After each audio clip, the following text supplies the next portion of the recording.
Hey guys, and welcome back to the Tactics Academy. I've got a very special video for you today because today we're going to dive into the ultimate football tactics tier list.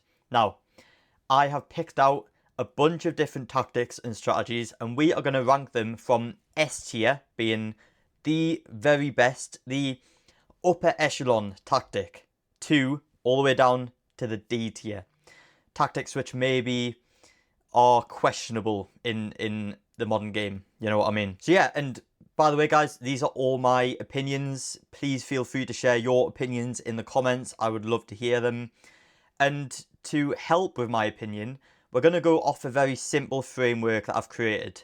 We're going to judge each tactic by effectiveness, being how successful the tactic or strategy is at achieving its desired outcome. Versatility, that is how well the tactic can be adapted to certain situations. Complexity, that is about how difficult the tactic is to implement and execute effectively. And then adaptability, that is how well the tactic can perform against different opponents, different situations, or changes in the gameplay. And this will, of course, help you understand my reasoning behind each tactic. So, without further ado, let's dive into it. So I'll tell you what we're going to start with. We're going to start with Gegenpressing. Now, Gegenpressing is, if you think about a high press, it is a very extreme version of a high press because it commits more bodies into the press. You are a lot more intense with the press. And so in terms of effectiveness, it is very effective at winning the ball back, at doing its job.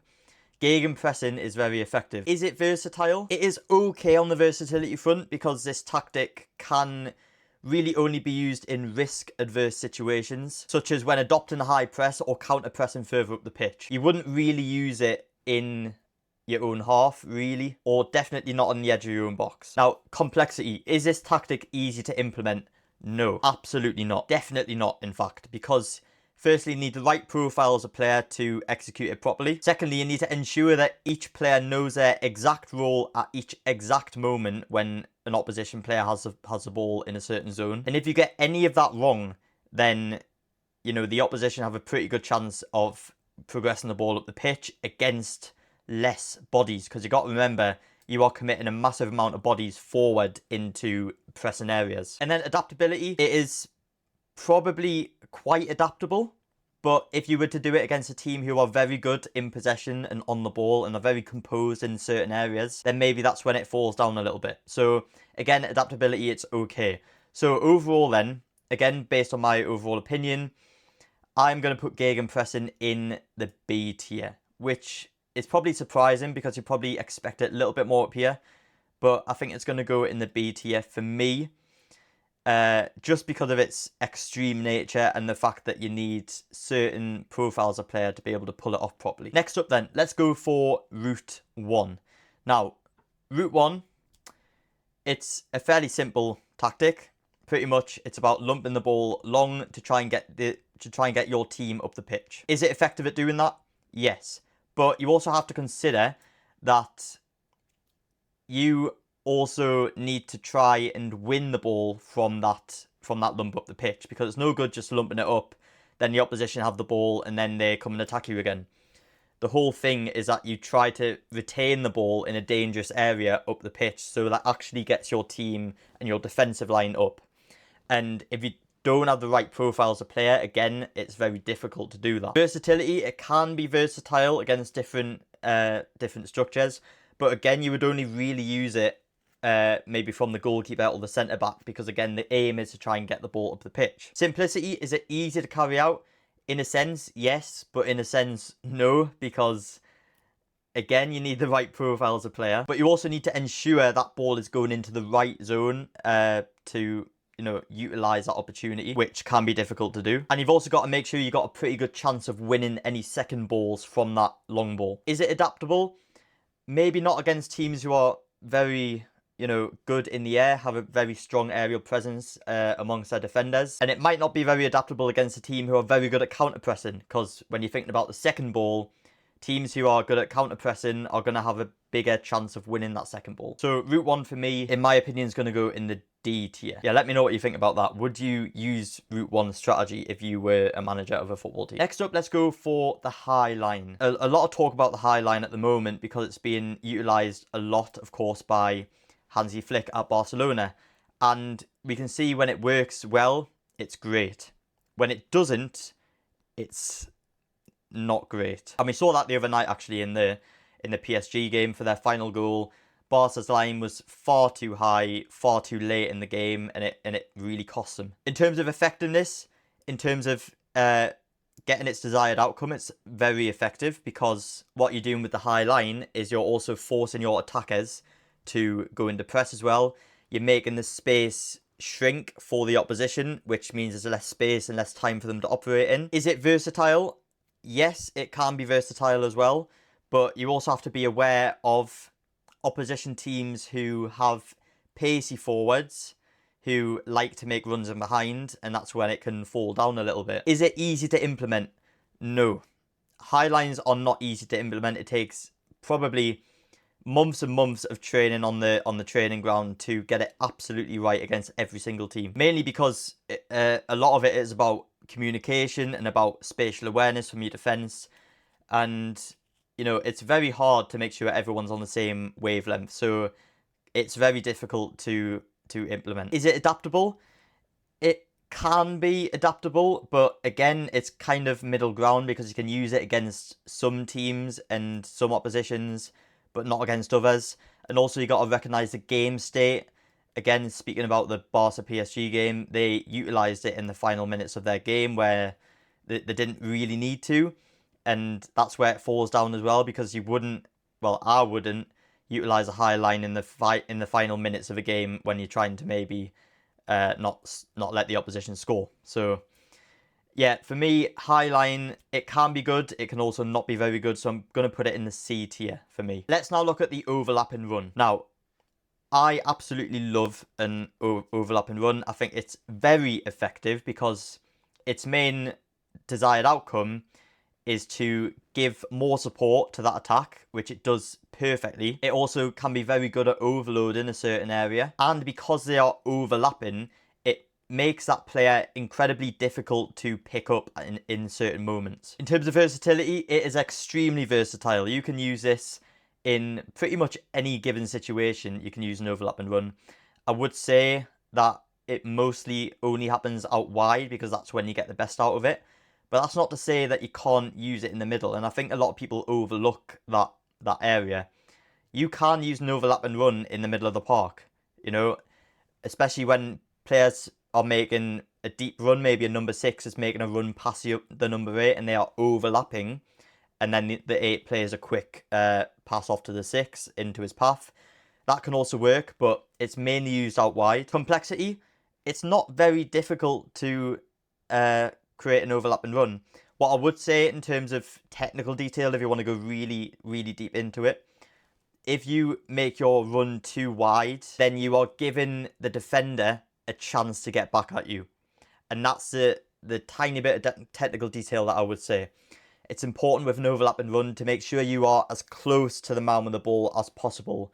So when they lay the ball off to you, you are already past that defender who was, you know, in a 1v1 with that player on the ball. That ensures that your momentum can then carry past that defender. So that's the only thing I would say on that. But adaptability, again, you can use this pretty much against any team. It's an extremely effective tactic. You know, I use it a lot in my coaching as well. It's a main part of my coaching strategy and what you know, we try to do as a team. So I'm going to put it in the S tier. I think it's an incredible tactic, and you know, it's obviously very popular as well. Now let's talk about the box midfield. Now, box midfield, of course, made famous by Pep Guardiola, with the desired outcome being to try and overload the centre of the park. So if a team have a midfield 3 and you bring an extra man into that central zone, then you kind of create a box of 4 players outnumbering that midfield 3. So is it effective at achieving that outcome of overloading the centre? Yes, incredibly, because you are giving the you're giving your team an extra body in the middle to be able to try and progress the ball through the centre. Very effective. Is it versatile? It can be versatile because you can create a box midfield a number of different ways. You can invert a fullback, you can move a centre back up, you can even invert a winger to play it in the centre, or you can drop a striker back to play it in the centre. So yes, it is extremely versatile. Is it simple to integrate within a team? It requires a lot of intelligence from your players to be able to implement this, because you need to do it at the right times. You can't do it every time, because if you tried to do it every time, then likelihood is you would lose the ball in a difficult area and you wouldn't be able to then retreat back to your original position, which could then start a counter-attack for the other team. So it can be quite complex, and you definitely need the right players to do so. Adaptability, can you use this against different oppositions and different game states? Yes, you definitely can, but you also need to be aware of what the strategy from the opposition team is as well. Because if they've also got 4 players in the middle, then it kind of what's the word? Kind of restricts what this tactic can do, because it kind of ruins the overload. So box midfield can be very effective. I'm going to put it in the B category though, just because I think it's quite difficult for most teams to carry that out, and you need a lot of player intelligence to be able to do so. Right, let's look at park the bus. This is an interesting one. Park the bus. Is it effective? Yes, it can be. Very effective if you want to hold out the dying embers of a game. You're trying to hold on to a 1-0 result maybe. You're parking players back behind the ball. Everyone's back. Everyone's nice and compact. What I would say though is it can be quite difficult to implement, because you now have more bodies in the defensive situation. That means more bodies to organise and manage into that structure. And if someone's not doing their job, then likelihood is you can get caught out quite easily by a good attacking team. Not to mention you were also piling a load of pressure on yourself, in the dying embers of the game. So you've got to be careful to get it absolutely spot on, because you're inviting a lot of pressure. Adaptability wise, it can be very adaptable. But again, I would just be careful using it against teams who are good at going forward and can create a lot of chances, particularly teams who are good in the air as well. Because if you park the bus and you're trying to keep the centre nice and compact, then likelihood is the team are going to get a lot of crosses into the box, maybe into a tall striker. Maybe they might send defenders forward and create a lot of chances that way. So, in my opinion, park the bus is a D tier tactic. Or you know what, let's put it in a C tier, because it is very effective at trying to defend goals. I'll give it that. Let's look at the long throw-in now. Now, the long throw-in has been made a massive trend over the last few months in the world of football. Lots of teams are adopting it, and it is proven very effective, because you'll find, if you look at the stats, a lot of goals are now coming from long throw-in situations. So is it effective at getting bodies in the box and winning knockdowns? Absolutely, because what's different from a long throw-in than a corner is that you can float a long throw-in. The ball speed is slower, and so defenders have a better chance of getting on the end of it, particularly if you've got a tall defender who is, good in the air. They're going to find it easier to win that ball. You can also control the accuracy of that throw a lot more, and it's, why it's becoming such a trend at the moment. Is it versatile? Yes, it's very versatile. You can use it in a lot of different situations.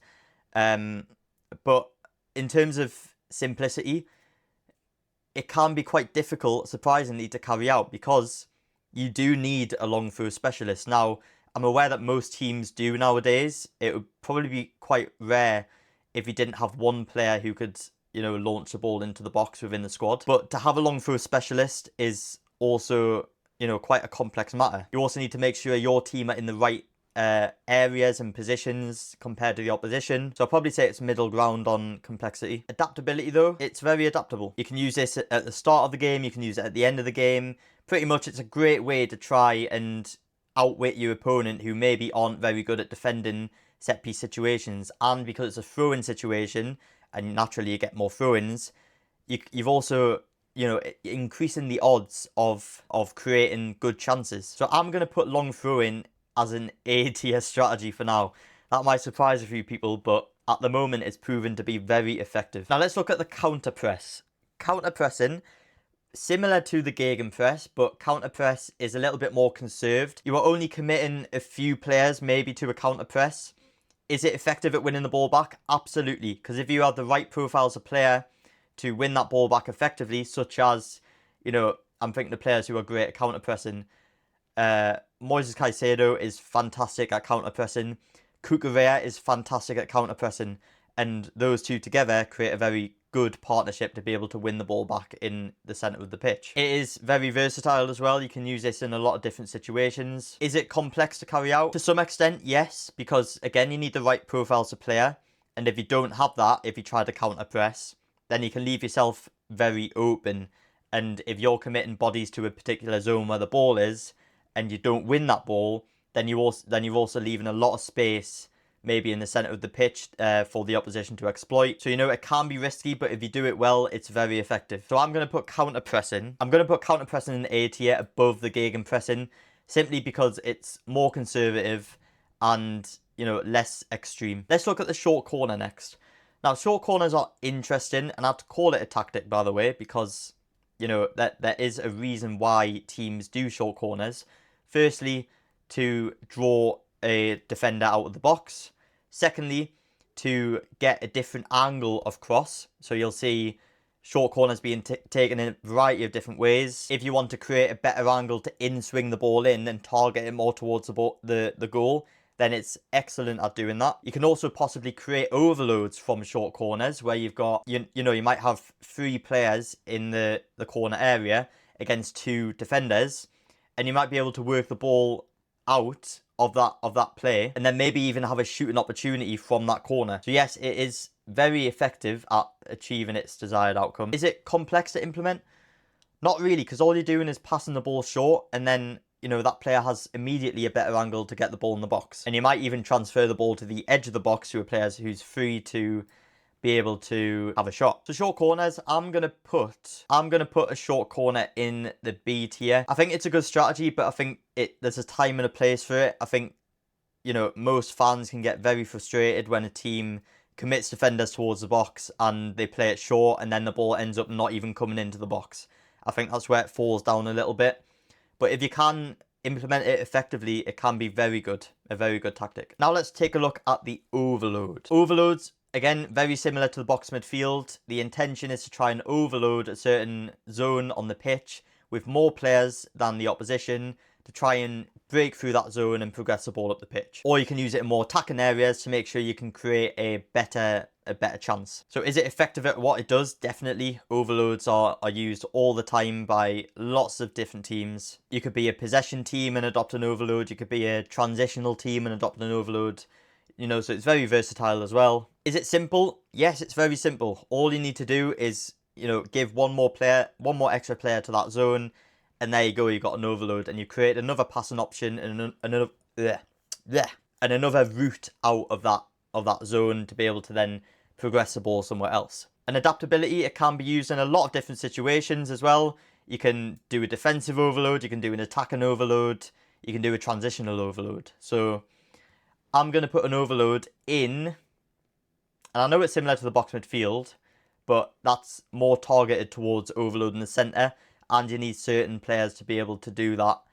Maybe players who aren't comfortable at doing that. So overloads in general, I'm going to put in the A tier. I think overloads are very good. Let's now talk about the inverted fullback. Now again, made prominent by, of course, Pep Guardiola. The inverted fullback inverts into the centre of the pitch to create an overload. Again, very similar to the box midfield and the overload, but I'm just trying to, create a lot of different situations here. Inverted fullback at creating overloads in the centre is very effective because you are adding another body to the centre, and you are pulling that body from a wide area, which, if you are to pull any player from a certain area on the pitch, then it's going to be the wide area compared to the central area, because you don't want to leave the centre too open. And so if the wide area on that side has cover and it's, well looked after by the covering defender, then inverting a fullback into the centre of the pitch to help build up patterns and help progress the ball through the centre is a very good strategy. Is it complex to carry out? Again, you need the right profile of player, and I know that's an excuse for a lot of these tactics, but you do. You need the right profile of player to carry this out properly. Someone who is comfortable inverting, someone who's probably nice and composed on the ball, can maybe get on the half turn and turn away from a defender. Is it adaptable?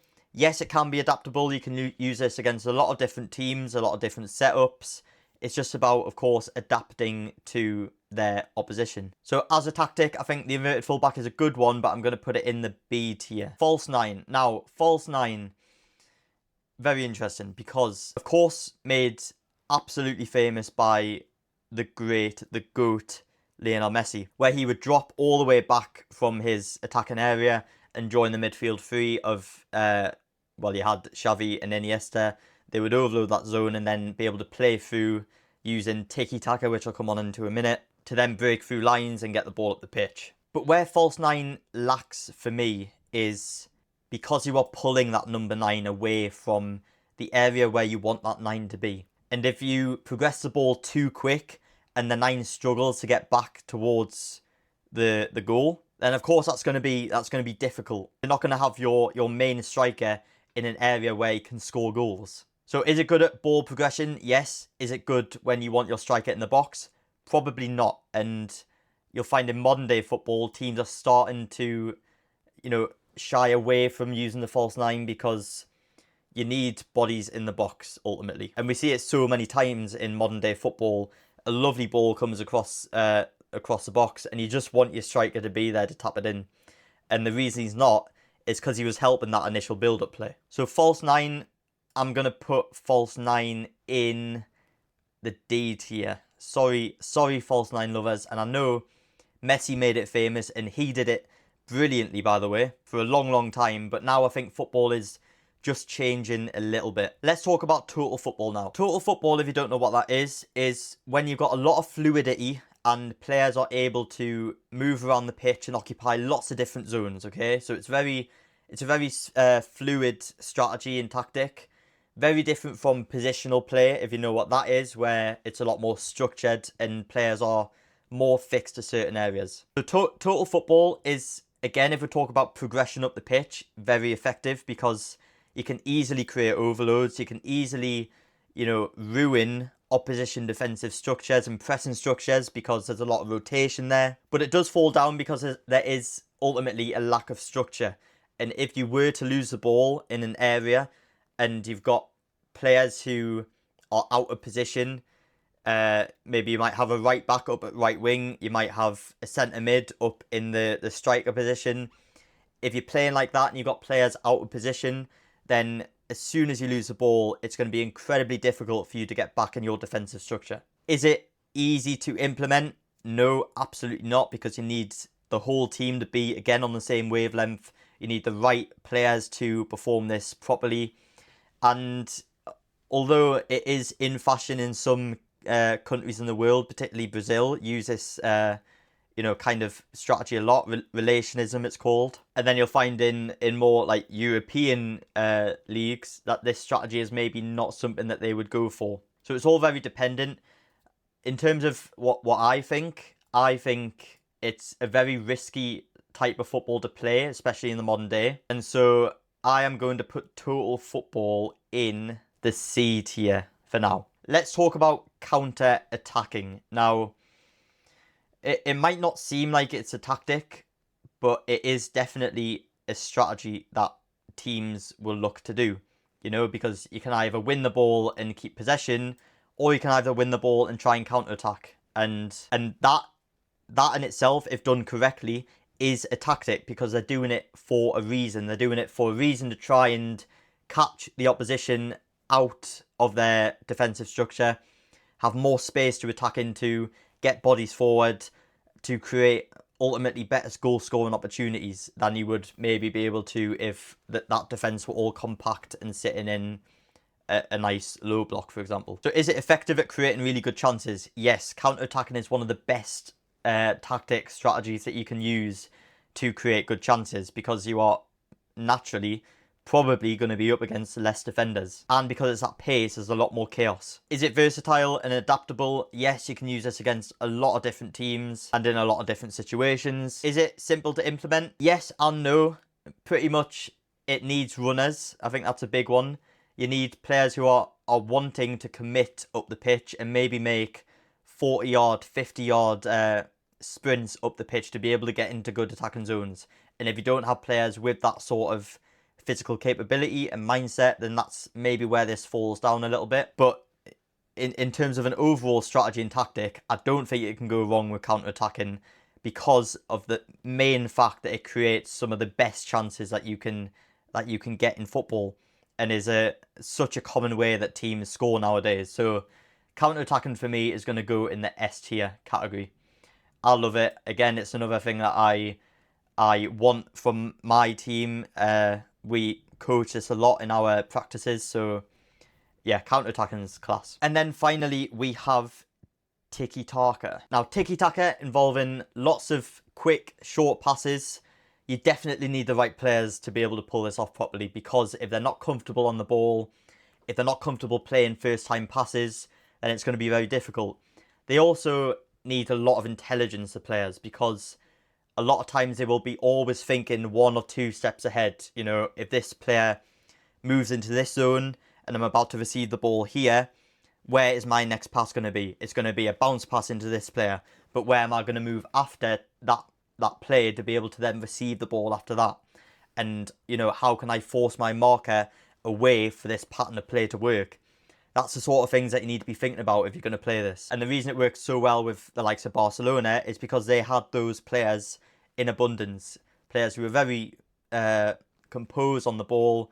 Players who were, of course, great at passing, had a great way to pass, and very intelligent. But what I also love about Tiki-taka is that because there's such close proximity between players, it also makes it easier to counter-press if you were to lose the ball.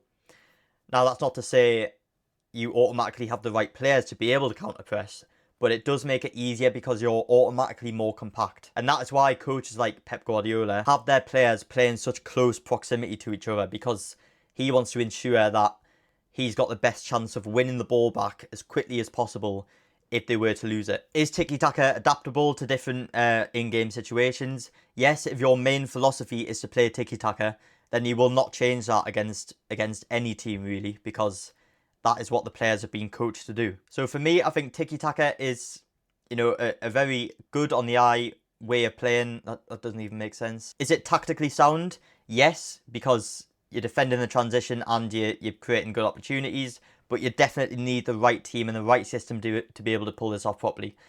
I'm going to put Tiki-taka in the B tier. And that is a tier list. Now, I'm aware I probably missed out a lot of other different tactics as well. And if you've got any more suggestions of other tactics, then do drop that in the comments. But I think I've covered a lot of the main ones here. And yeah, let me know your thoughts in the comments. Let me know if you agree or disagree, and I'd love to hear your list as well in the comments. If you did enjoy this style of video as well, please don't forget to leave a like on the video, and make sure you subscribe as well, because the Tactics Academy is about people who want to learn about the game. And if you're someone who wants to learn about the game, then you're in the right place. So to not miss a single video and a single insight, please subscribe to the channel. That would mean a lot. And yeah, guys, I hope you enjoyed that video, and I will see you on the next one.